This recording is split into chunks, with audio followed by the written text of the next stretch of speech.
We won everything. We won all 7 swing states. We won the Electoral College, 312 to 226. We won the popular vote by millions and millions of... Oh, it's so nice to win the popular vote. I won the popular vote all 3 times, too, but we're not going to get into that. But the first time they said I didn't win the popular vote, but I won the Electoral College. So they always said, while he didn't win, this is the way I got introduced every time. While he didn't win the popular vote, he won the Electoral College, you know. So this is the way I was introduced for 4 years. And guess what? We said, I'm going back, and we're going to win and we won the popular vote by a lot. By a lot. So they can't say that crap anymore. And the thing that was most impressive, we won 86% of all counties in America, 2,700 to 525. Think of that, 2,700 to 525. And that's why when you look at the maps on Republican, Democrat, with red being Republican, as most of you know by now, I think, every once in a while you see one where they have it reversed. I said, why would you do that? Well, we think it looks better. I said, look, red is Republican. Let's not try and change the voters' minds on things. Just do it that way. And the map was virtually all red. That was about the counties. That was the 2,700 to 505, 550, I think is the exact number. Most importantly, we won a historic mandate to make America great again. And that's what we're doing. We're making America great again like never before. And now, after less than 12 months in office, this is the easiest speech to make. I have great people, and all I'm doing is spewing off what the hell we've done. Even Venezuela wasn't too bad, was it, huh?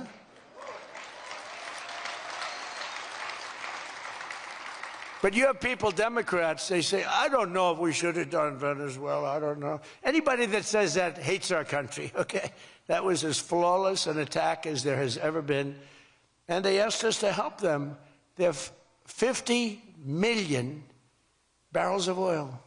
They said, take it. It's $5 billion. And we did. We're working with the Venezuelan people and representatives, and it's amazing. But that was an amazing situation. But we did al-Baghdadi, flawless. We did Soleimani, flawless. We did the Iran nuclear attack where we wiped out their nuclear capacity, which would have been very bad. You wouldn't have peace in the Middle East, flawless.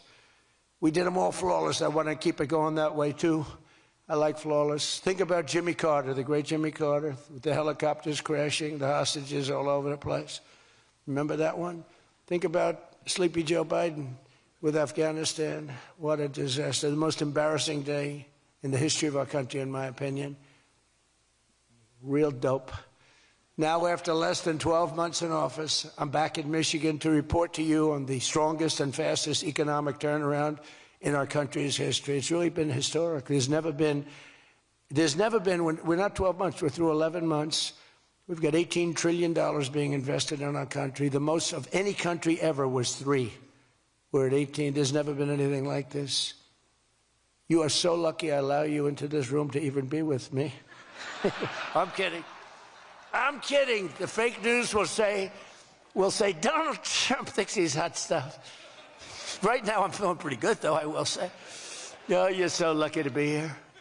Under our administration, growth is exploding, productivity is soaring, investment is booming, incomes are rising, inflation is defeated, America is respected again like never before, and other than that, we're not doing that well. Now, think of all those things I just said. Every single, inflation down, growth at an all-time high, stock market every day, 48 days in a row, 48 days during the course of 11 months, we hit a new high on the stock market, all of them. 1 year ago, we were a dead country. Now we are the hottest country anywhere in the world. That was said to me by many leaders. By almost every metric, we have quickly gone from the worst numbers on record to the best and strongest numbers, the most dynamic numbers, and an economy that is far ahead of even my optimistic. I had a very optimistic schedule, I thought. I didn't think it was, but people said it was very optimistic. Turns out to be very pessimistic by compared to what we've done. But we'll go down as the greatest in history, greatest first year in history nobody's ever had, just based on the numbers, based only on the numbers, not based on me, based only on the numbers, because, you know, you get these guys like The governor of California likes to say how well he's doing. California's doing horrendously, but he says how well. We base it on numbers. There's never been numbers like this.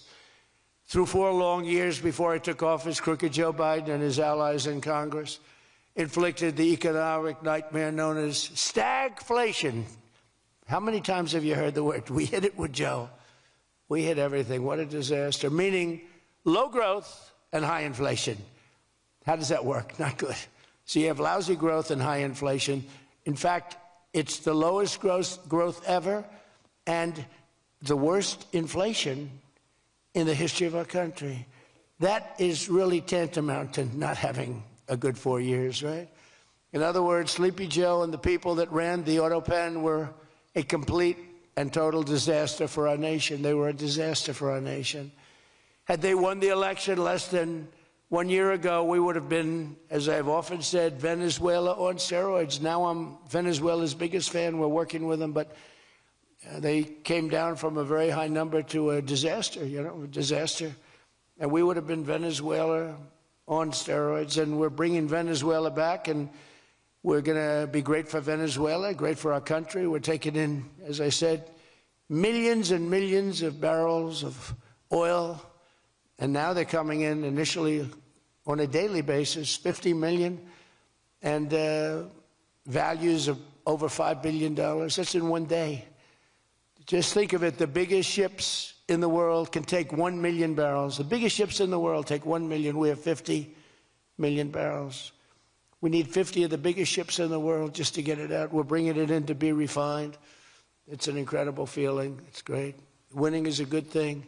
We're going to work with Venezuela. We'll make that country very strong again. We'll get oil prices down even further. We have it down at about a 6-year low, 7-year low, but we're going to get it down further. Joe Biden gave us a colossal stagflation catastrophe, but my administration's rapidly and very decisively ended that. We have quickly achieved the exact opposite of stagflation, almost no inflation and super high growth. So we have the highest growth we've ever had. Think of that. The highest growth we've ever had, and we've only been there 11 months. Think of what we can do for the rest of it. But do we have wood around here? I want to knock on a little wood. They have one little, everything's plastic nowadays. It's very tough. Now we have the greatest growth, and we have, inflation way, way down. But we inherited terrible growth, and we inherited the worst inflation in the history of our country. The fake news would say 49 years. So when I say the history, they give me a lot of time, but I believe it's the history. But let's say 49 years. Would you say 49 years is okay, right? It's pretty bad. What do you think, Mr. Senator, Mr. Future Senator? I'd say 49. What sounds worse, 49 years or history? I think 49 years almost sounds worse. Maybe I'll just use it and I won't argue with these people. As of this morning, core inflation for the past 3 months has been just 1.6%. The numbers were just announced just before I came on stage. And GDP is smashing expectations with the fastest growth for this country in many years. The fourth quarter is projected at 5.4%, and that's despite the Democrat shutdown where we lost at least 1.5 points. The Democrat shutdown, we would have had close to 7. Think of that, close to 7. They were projecting to, the fakers were projecting to. And if we keep deregulating and adding more capacity, like I saw today at Ford, and if we don't raise interest rates every time good news is mentioned. In the old days, I'm probably old. I used to be up at these lecterns and I'd say, I'm younger than pretty much everybody in the room. Now I say I'm older than pretty much everybody in the room. I like it the other way better, actually. But you're too young. But in the old days, when you had good numbers, interest rates would go down. When you had good numbers, the market would go through the roof. That's the way we're going to make it again. That's the old-fashioned way. That's the right way. Today, if you announce great numbers, they raise interest rates to try and kill it. So you can never really have the kind of rally you should have. What happens and what we want, we're going to have a lot of great months, a lot of great quarters. I want the market to go up. You announce unbelievable numbers and the market goes down because they know you're going to do everything possible. In the Fed, we have a real stiff in the Fed, but that's for another day. But they raise rates.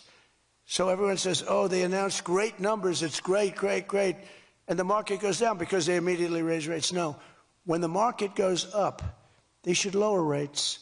You want to see 20% and 25%? You want to see what we can do? We've got to go back to an old standard. When there's good news, the market should go up, not go down. Does that make sense to everybody? And that's the way it used to be for most of the time. That's the way you make a country great. But our growth potential is unlimited and could be much higher if we went back to sanity.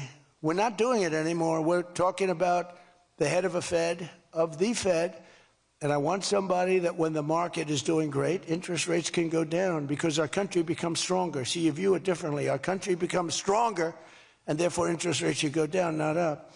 They kill every rally. If it's, no matter who, if it's beyond me as president, it's no matter who's president. You have a good quarter, and they want to kill it because they're so petrified of inflation. And growth and inflation don't necessarily go hand in hand. You can have growth and very low inflation. In fact, oftentimes growth is good for low inflation. So we're going to work on that, Scott, right? I think we're going to work on that very hard. I mean it so strongly. It's sickening. We announce good numbers and we see the stock market drops 300 points. I say, what the hell is going on? Do you agree with me? It should be just the opposite. All right, Scott agrees, so I'm very happy about this. That means if he didn't agree, I wouldn't do it. But we're already growing double, triple, and even quadruple the speed of almost every other major economy on Earth. We're the #1 economy on Earth, too. And the results are in, and the Trump economic boom is officially begun. It's really begun almost from the beginning. It almost begun, if you look at it, really from November 5th. You know, on another metric, just before the election, it was almost impossible to get people to join the military. We had the worst enlistment in the history of our country, the worst. You couldn't get people for the Army, the Navy, the Air Force, the Marines, Space Force, the Coast Guard. You couldn't get people. And since right after the election, but especially since after January 20th when we took office, we have now the strongest enlistment we've ever had in the history of our country. We've never enlisted people so quickly, so easily. And we enlist by merit now. You know, we won a Supreme Court case that said you hire by merit. You go to college now by merit. Everything's by merit. Our country became great because of merit. And we have done some job. But think of it, a year and a half ago, we had the worst enlistment in history, and now we have the best enlistment. Things like that don't happen. You might go from the bad enlistment to okay, but you don't go from the worst in history to the best in history. But that's what we've done, every one of them. And that includes police and firefighters. It was very hard to get police. It was very hard to get firefighters, and now everybody wants those jobs. In 4 years of Biden, they secured less than $1 trillion of new investment in the United States. So 4 years, less than $1 trillion. In less than 1 year, I've secured commitments for over $18 trillion from all over the world, the most ever for any country.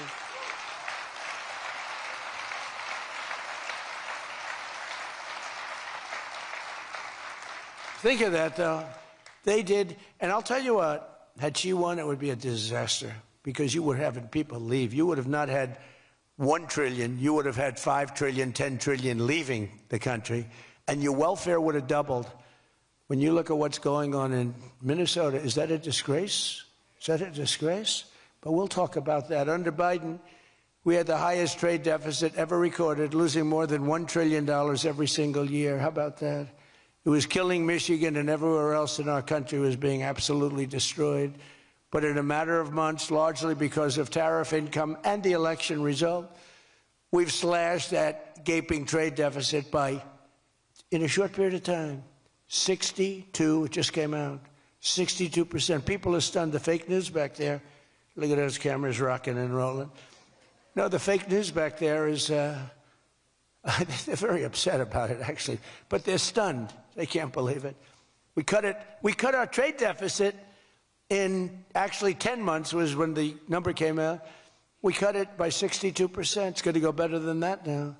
The stock market is now the highest in history since the election. We've set all of those records, and I think an all-time record that's so important to me because so many people have them is boosting 401ks and retirement accounts for millions and millions of Americans, people that are in the police departments, the fire departments, people that are construction workers. A policeman came up to me recently, a nice guy, guarding me.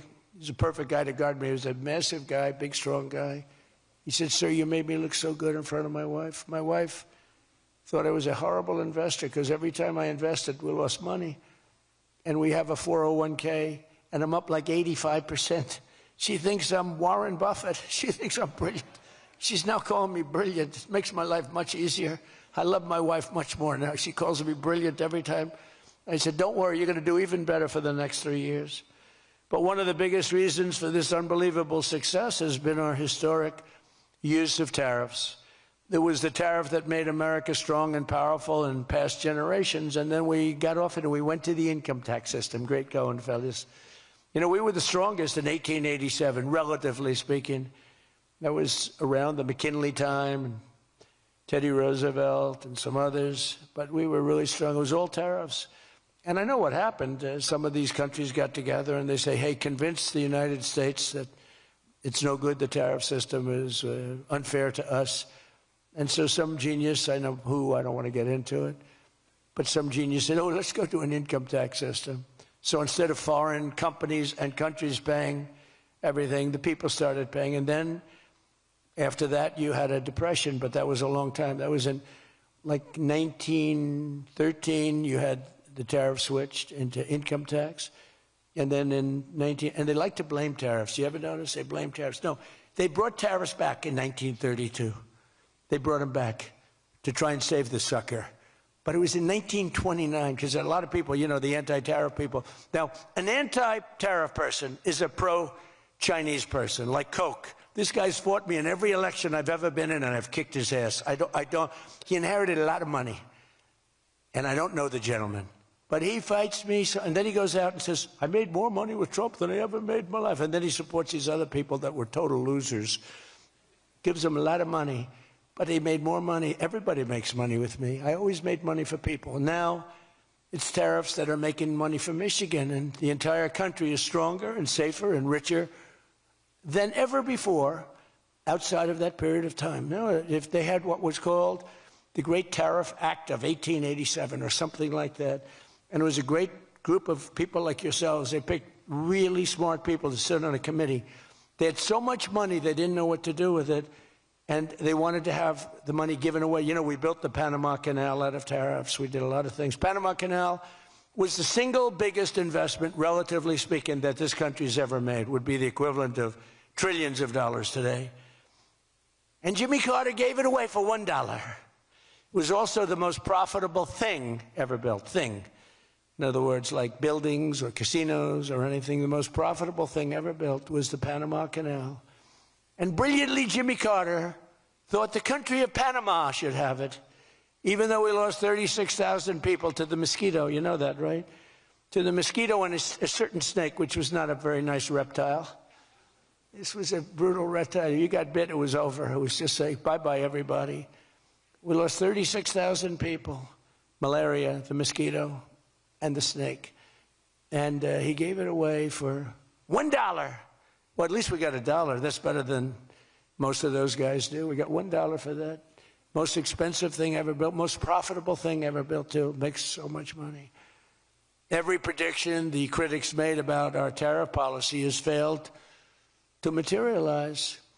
The evidence shows overwhelmingly that the tariffs are not paid by American consumers, that they're paid by foreign nations and middlemen. And Scott went over that with us before, and they're paid by middlemen. They raise the thing. Countries get involved. They pay them because otherwise they won't have companies. They won't be viable.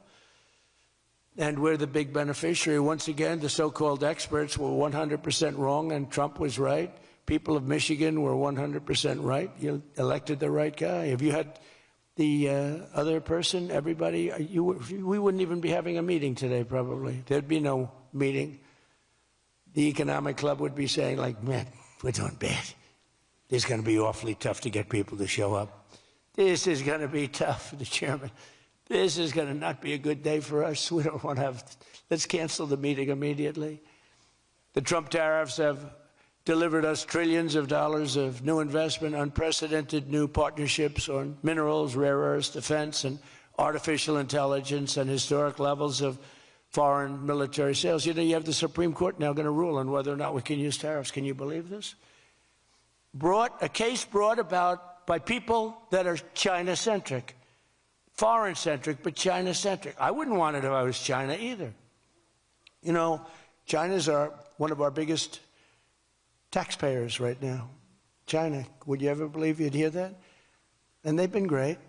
My relationship with President Xi has been great, but we have a group that's foreign-centric, China-centric, suing, and we'll figure something out if we don't win, but we should win. I mean, we should win. So great for national security. I ended 8 wars. Think of that, 8 wars. And without trade and tariffs, you wouldn't have been able to end any of them. But they brought hundreds of billions of dollars pouring into the United States Treasury, helped curb inflation, and helped cut the federal budget deficit by a staggering 27%, and that's only for a short period of time. The number's much bigger than that when you add in the full year. And I've told people I got into a lot of trouble because of the fake news back there.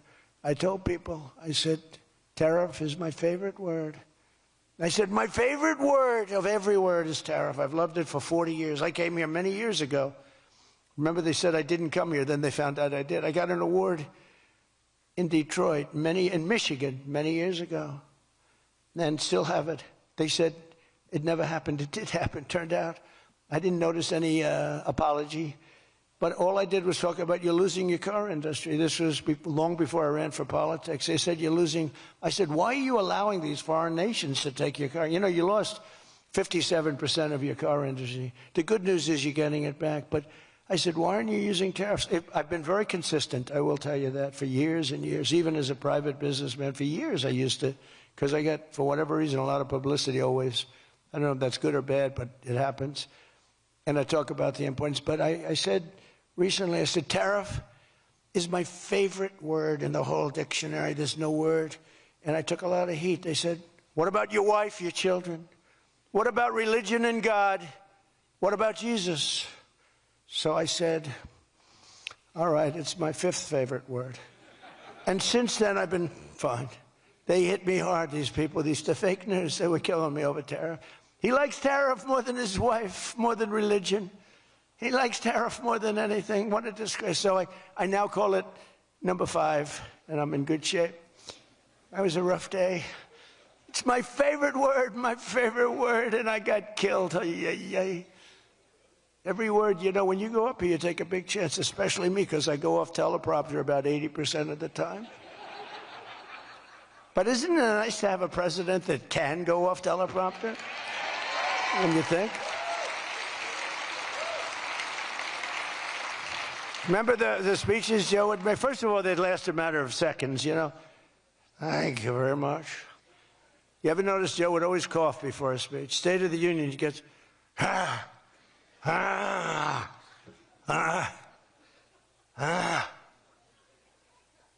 ladies and gentlemen. And then it would be like very short. Although the one time they had him spruced up pretty good, remember, he was high as a kite. He was floating, he was up there way up. That was a bad speech. But, hey, he got through it, you know, he got through it. If you call it getting through, this country was so, can you imagine allowing 25 million people into our country, many of them criminals, many of them murderers? What he did to this country, what they did, because it was the people surrounding that beautiful, resolute desk. But just as I promised you that I've imposed a 25% tariff on all foreign automobiles, I'm standing up for the American auto worker like no president has ever stood up before. You know, those tariffs are keeping the foreign auto workers. Now, if they want to come in and build a plant and hire you and hire your friends and your neighbors, that's great. I love that. Let China come in, let Japan come in. They are. And they'll be building plants, but they're using our labor. U.S. auto factories are now seeing more than $70 billion of new investment. Think of that. They were leaving. They were all going. They were going in the opposite direction. Now they're pouring back. It's the greatest. Nobody's ever seen anything like it. And much of that money is coming right here to the car-making capital of the world, Detroit. You lost, I mean, so many places. Since I took office, Ford has announced it will invest $5 billion across its Michigan and Kentucky plants, creating 4,000 new jobs. GM is moving production of the Chevy Blazer and Equinox from Mexico right back here to America, right? Is my favorite auto worker here by any chance? You know who I'm talking? What happens? Where's Brian? Brian, oh, I see. He made some cash. He's after Florida. Oh, he's been very disloyal to Detroit. We're going to have to... He is such a great guy, right? Man, that guy fought for me when it wasn't the popular thing to do. He fought for me from day one. Well, you tell him I said hello to him, all right? That guy, he got it.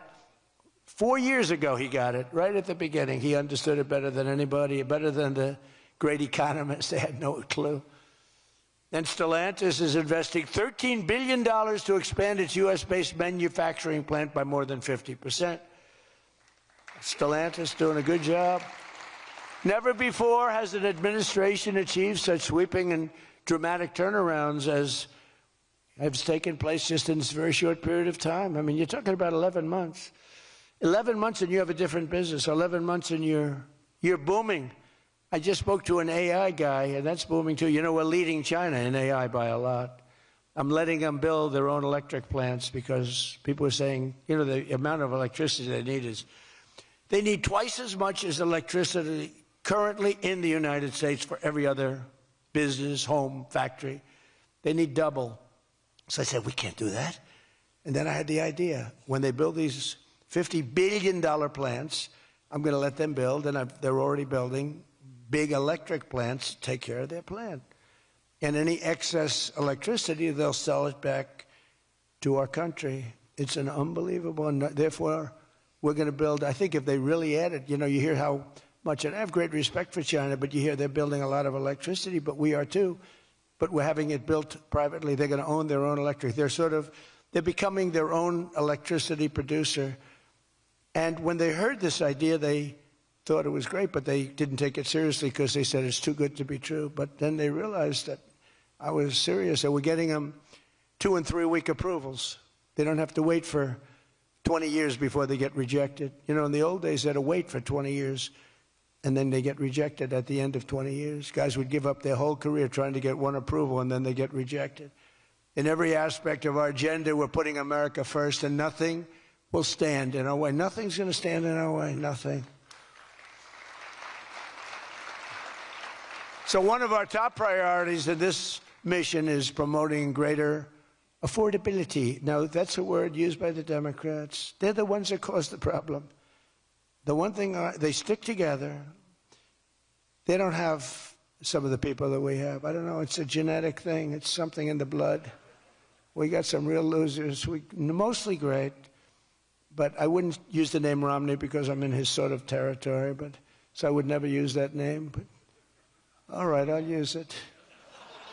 They don't have a Mitt Romney that votes against everything. They don't have a Rand Paul that votes against everything. I got him elected twice. He was a stone-cold loser. I went to Kentucky where I won by a lot. I did a rally for him. Then I did another rally. He won. Then I went the second time. He won. Then he votes against all the time. It's just crazy. I don't get it. Then you have Lisa Murkowski and you have Susan Collins. Disasters. And you had a gentleman from Indiana that I don't believe it, Todd Young, he voted against. And you'd say, why are you voting against? They can't give you an answer. They're unable to give you an answer.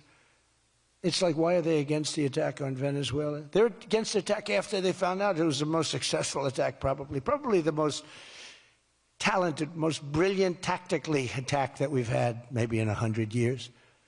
And they're against it. Why? It's one thing if the attack failed. I'd probably do that too, a change. I'd be in favor. Then if it failed, I'd say, I told them not to do it. That's what they do.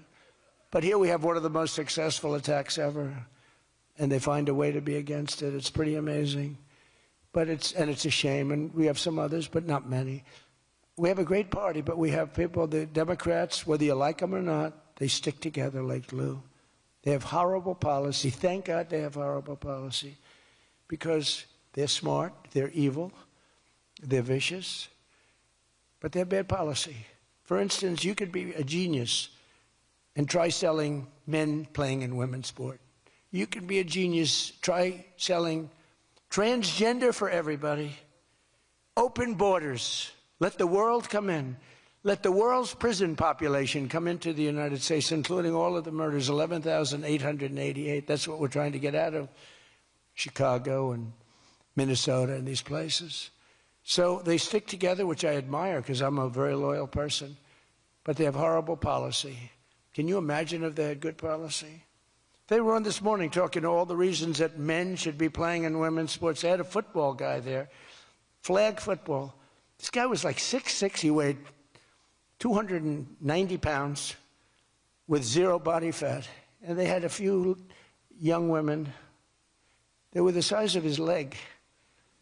He wouldn't have had to run. He could have just walked. They couldn't have done a thing about it. 10 of them would have to jump on him. That wouldn't have had any impact. I don't think he would have been like a fly. It's so ridiculous. It's so demeaning to women. It's so demeaning.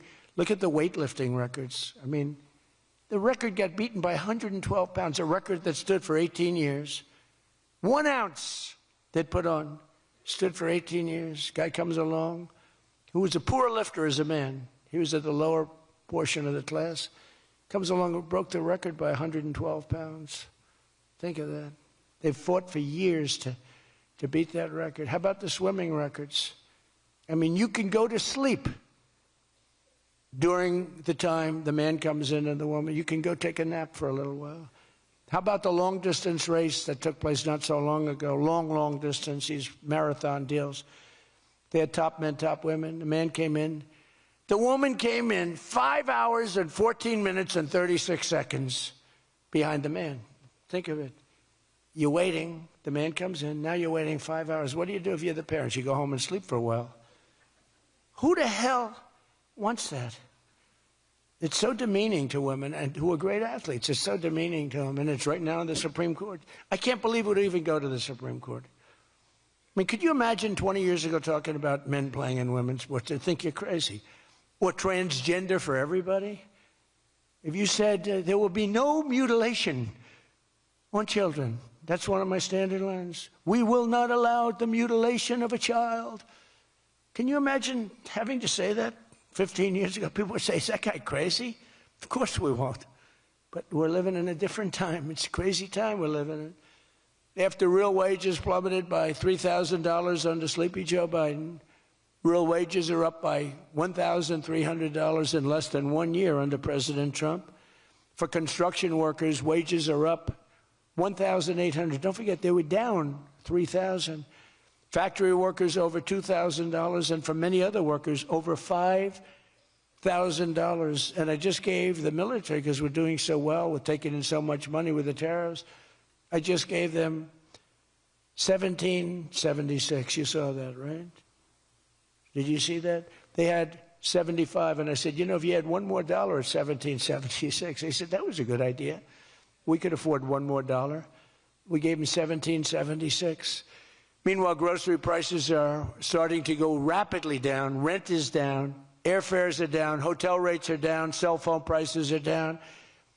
And we're just getting started. But more importantly than going down, our growth is through the roof. It's way up.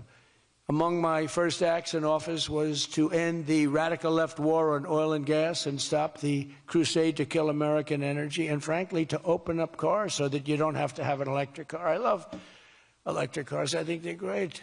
I like Elon a lot. I don't think he was too happy with my policy of opening it up, and I can understand that. But I've been saying it for 4 years. They wanted everybody to have an electric car in a very short period of time. There was no way to build the stations. There was no way to get it done. I want you to have gasoline-powered cars. I want you to have electric. I want you to have hybrids. I want you to have everything. Hydrogen, I don't know about. I'm hearing it's not testing so well. It's fine, except when there's an explosion, you're a goner. Now, have you heard that with hydrogen? One guy is trying to sell hydrogen, and I say, yeah, but, sir, that only happens 1 in 100. Oh, great. When it happens, they find the body like 300 yards down the road. So I said, I'll pass on hydrogen. Maybe there's something I don't know about, but is anybody in the hydrogen car business? Gasoline is now under $2.50 a gallon in 17 states and under $2 in many places. We have some states it's $1.95, $1.99, $1.97. As we speak, these are gas stations and Think of that. We have gas stations in the Detroit area where you can fill up for less than $2.30 a gallon, whereas 2 years ago it was $4.50, and in many places it was way over $5. Think of that, $2.30. You see it. That's like a massive tax cut, which we gave you under the great big beautiful bill, by the way. No tax on tips, no tax on Social Security, no tax on overtime.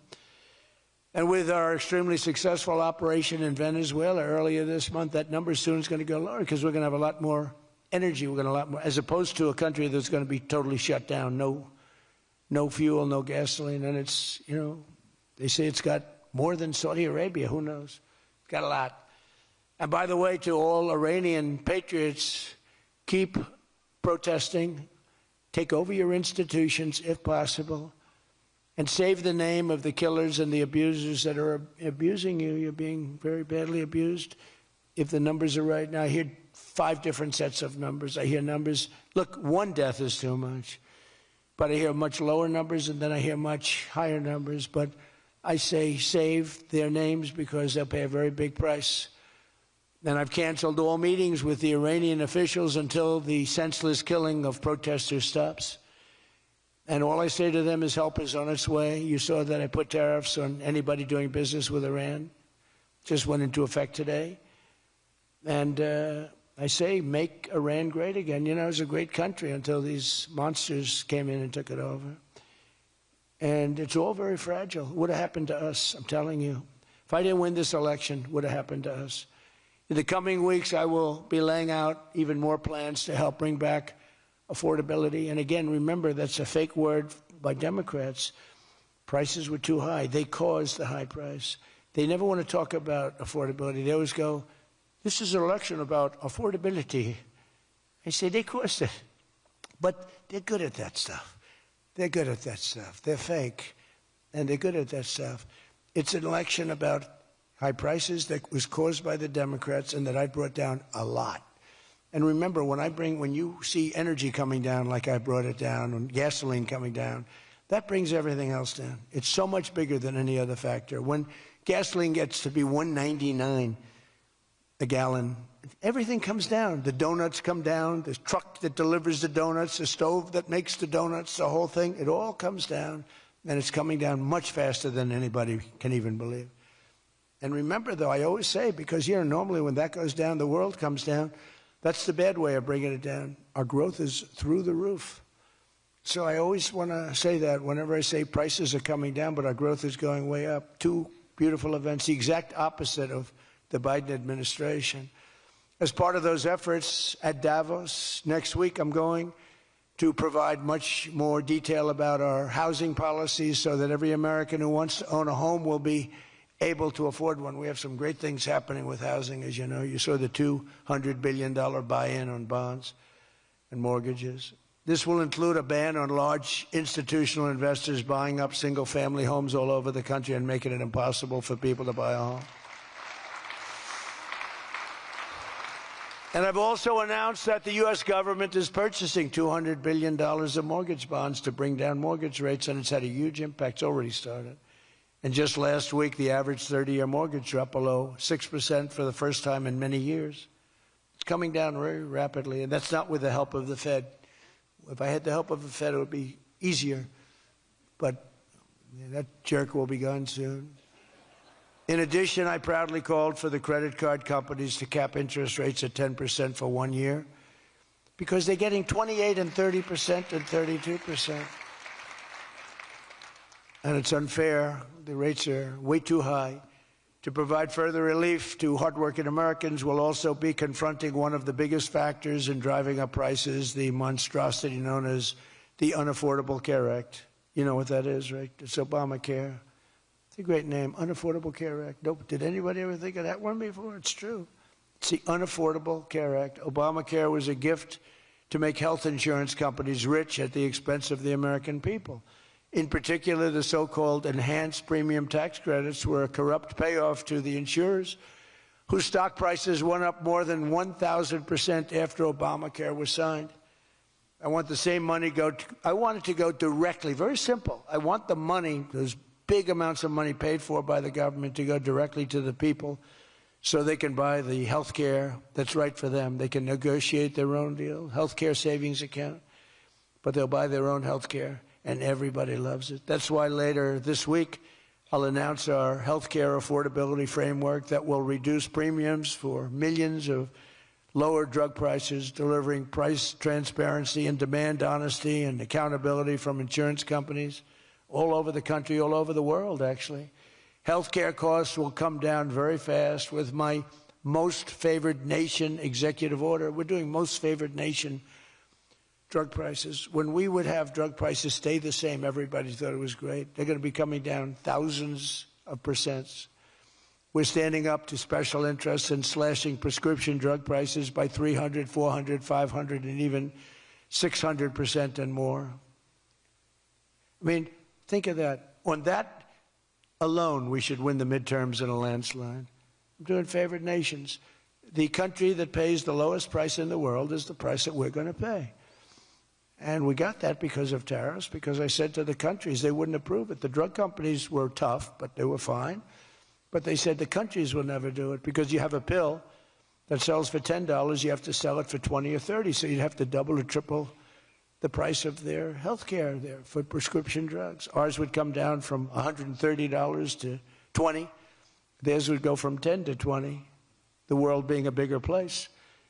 And it was unbelievable, but the countries wouldn't do it. So I called the countries. I said, if you don't do it, then I'm going to put a tariff on you. And the tariff's going to be 20 times more than the cost that you're having to pay for fair health care. And every one of them said, sir, we agree with you 100%. We would be honored to do it. It was really rather amazing. We could never do it. So think of that. You have most favored drug prices. Your drug prices are going to go down like from $100 to $10. Nobody can believe it. And we can't get the fake news to write about it. It's the biggest thing to happen in medicine. It's the biggest thing to happen in healthcare. And I cannot get the New York Times, I cannot get anybody to write about it.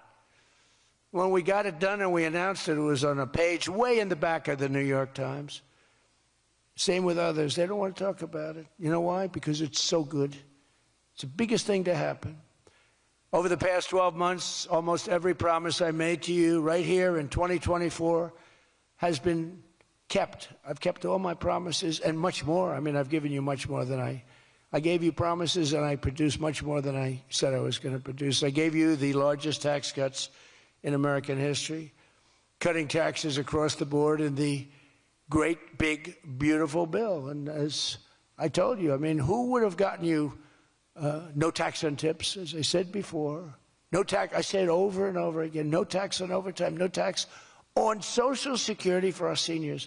Any senior should be voting for us because the Democrats won't do this. It doesn't work for them.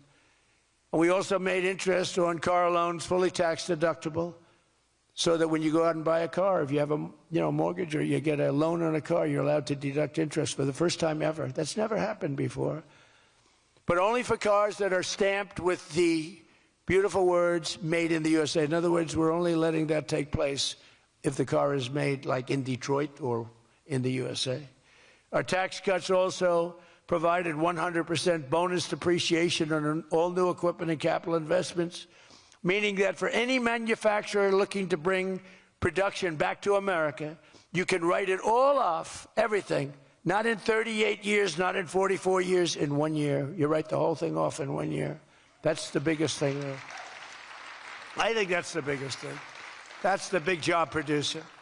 And I've cut an unprecedented number of burdensome regulations. We're number one in the history of our country in cutting regulations. I promised to cut 10 old regulations for every one new regulation. So if we put on a regulation, the only way I'll allow it to happen is if the secretary, like Scott Bessent, cuts 10 old regulations. But instead, last year we actually cut 129 regulations for every one that we put in. Think of that. So nobody's ever cut regulations like I have. I terminated the insane electric vehicle mandate and ended the war on internal combustion engines. Once and for all, those engines were gone. And some people like them. And if they like them, great. And if they like electric, if they like any form of propulsion, any way you want to propel your car is okay, except for a couple of them, as I discussed. I permanently stopped Joe Biden's ridiculous CAFE standards. You know what the CAFE standards are? They're standards that make it impossible for you to build a car affordably. They make it impossible for a car to really work right. The CAFE standards sound so nice. The CAFE standards, it's environmental standards that are impossible to meet. And we're canceling the EPA's absurd tailpipe emission standard, one of the worst ever. And I revoked the California emissions waiver to stop San Francisco communists from regulating automobiles all over our nation, all over our world. Boy, I have done so much for the car industry. It's crazy. Nobody thought it was possible to do this. And that's why your industry, and not everybody's in the car industry. How many people are in the car industry in this room, in one way or another? That's a lot, relatively. That's not bad. Another urgent priority for bringing down the cost of living is to stop the colossal fraud that is bleeding American taxpayers absolutely dry. The fraud being committed by the Somali population in Minnesota. Have you heard of them? They're lovely people. Is monumental. And California, Illinois, New York, and others are just as bad. Our country has been losing over $500 billion to fraud every single year, but those days are over. We have the best group you've ever seen assembled going after fraud. In Minnesota, we're cracking down on the Somali scams, ending the brazen and shameless theft of taxpayer dollars. Well, it's going on in Maine, too, with Somalis. You know, and they don't take our ships anymore. You know why? We hit them with the same missile that we used to hit the drug dealers coming in with the boats. You know, we have drugs coming in by sea down 97%. You've seen that? 97%. And we're trying we're really trying hard to find out who the hell is the other 3%. But we have them down 97%. And we're going to start hitting them by land, too. The hard part is done. By sea, nobody's coming. It hasn't been great for the fishing industry, however.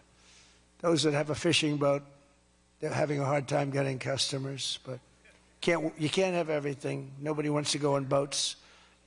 Nobody wants to go like 25 miles an hour. When you see a boat with 5 engines on the back of it going 65 miles an hour, and it's loaded up with hundreds of bags that you see cellophane with white, typically it's not fishing. How about the couple of submarines we took down? We took out 2 submarines, and the Democrats say they were fishing. No, they were submarines. They were actually, they build a very fast, it's a drug-carrying submarine. They have a lot of money. And we took them out, and the Democrats claimed that they were fishing. We shouldn't ruin people's beautiful fishing journey. It's unbelievable what we have to go through. It's really a shame, actually. We've frozen all children's payments to those states that we're talking about, and we will now require proof of attendance in order to receive federal funding for child care or any of that. How about all these child care places in Minnesota where there is no children? They go there, they get paid millions and millions of dollars. The biggest operation in all of Minnesota had no children. And we pay millions of dollars. They're scammers. They're scammers. They always will be. And we're getting them out, and we're not going to pay them. We're not going to pay Minnesota. Right, Scott? We're not paying Minnesota any more money for any of that crap.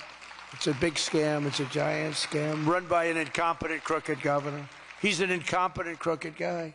And also, we're freezing any and all welfare payments going to illegal immigrants that will start effective immediately. So when illegals come into California, Gavin Newsom, they come into California, and they send us bills for people coming in. We're not paying it. So we're working on that very strongly. Just don't pay it. As Nancy Reagan would say, just say no. You remember Nancy Reagan? Just say no to drugs. It's a little more difficult than that, I guess, right? But just say no. Additionally, from this moment forward, if you're on public assistance, like almost all Somalis are, did you see where 94% of them are on public assistance? You can't wire money out of the country back to your bank account from where you came. But more importantly, we probably aren't even going to give them the money anymore, the money going to them, because of the tremendous abuse and probably illegality being perpetrated on our country. We're not going to give them the money. We're not giving them the money. It's massive numbers of people are scamming our country. You know, they came from a place with nothing, and they come here and they drive around in Mercedes-Benz. You know, the Mercedes-Benz dealers do well in that area of Minnesota. Can you believe it? They have nothing. They get welfare payments, and they have Mercedes-Benzes. It angers me so much, but we're going to straighten out our country. This was done under Biden and Obama, very much under Obama. It all started under Obama. And we just can't. We've got a great country. We're not going to screw it up. But this was one of the great scams ever. They have the same thing, Somali in Maine.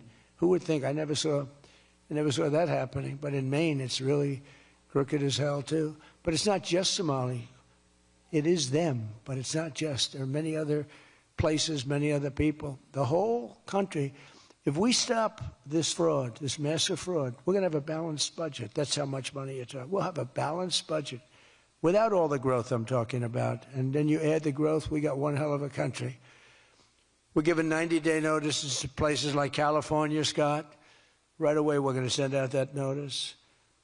Who would bill the federal government as people poured into the state to send those people back because no country can afford to do it? No country can afford to take in millions of people, pay for their education, their health care, their hospitals. You just can't do it. And we all have a heart. You can't do it. But many of those people are murderers. They're people released from jails, prisons, mental institutions, insane asylums. They're people that are drug dealers. They're addicts. Additionally, starting February 1st, we're not making any payments to sanctuary cities or states having sanctuary cities because they do everything possible to protect criminals at the expense of American citizens, and it breeds fraud and crime and all of the other problems that come. So we're not making any payment to anybody that supports sanctuary cities.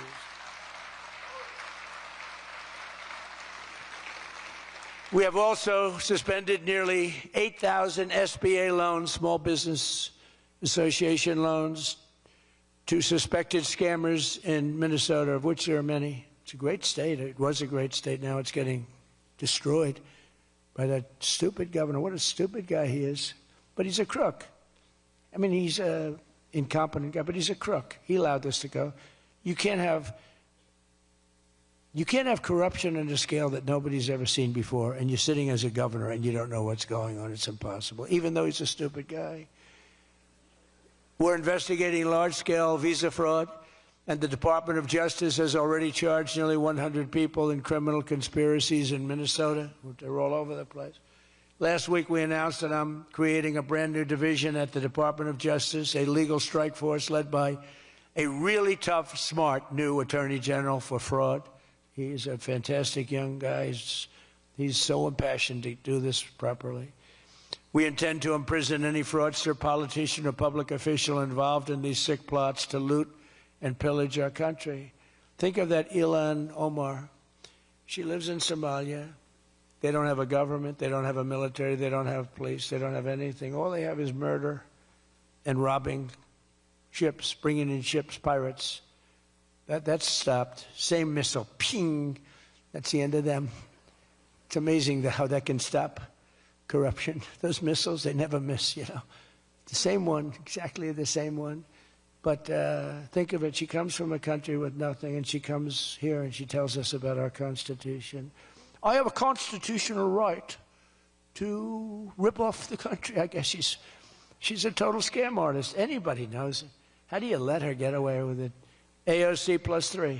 She was one of the three. They're all scammers. They're so bad for our country. They're so bad for our country. Our ICE operation in Minnesota, for example, is finding hundreds of killers, violent predators, and child rapists, some of the worst criminal offenders anywhere in the world, murderers all over the place. All we want to do is get them out. Did you see the pictures that we put up? Hundreds of them. Murderers wanted for murder, wanted for the worst drug selling. One of them is one of the biggest drug dealers in the world. And vicious, sells bad drugs too. Bad drugs, like if you take a tiny little morsel, your child is dead. And we're getting them. But it's hard to get them because they make it so impossible for you. And you wonder why. Why would they do that? You know, do they want to live with murderers? Do they want to live with these people that are emptied out from prisons? They have a lot of people. One of the reasons I was so angry with Venezuela, they emptied their prisons almost entirely into the United States of America. Tren de Aragua was the gang, one of the worst, probably the most violent gang there is anywhere in the world, they say. We're getting them out. We've got a lot of them out already, but we're getting them out. We're also going to revoke the citizenship of any naturalized immigrant from Somalia or anywhere else who is convicted of defrauding our citizens. We're going to get them the hell out of here fast.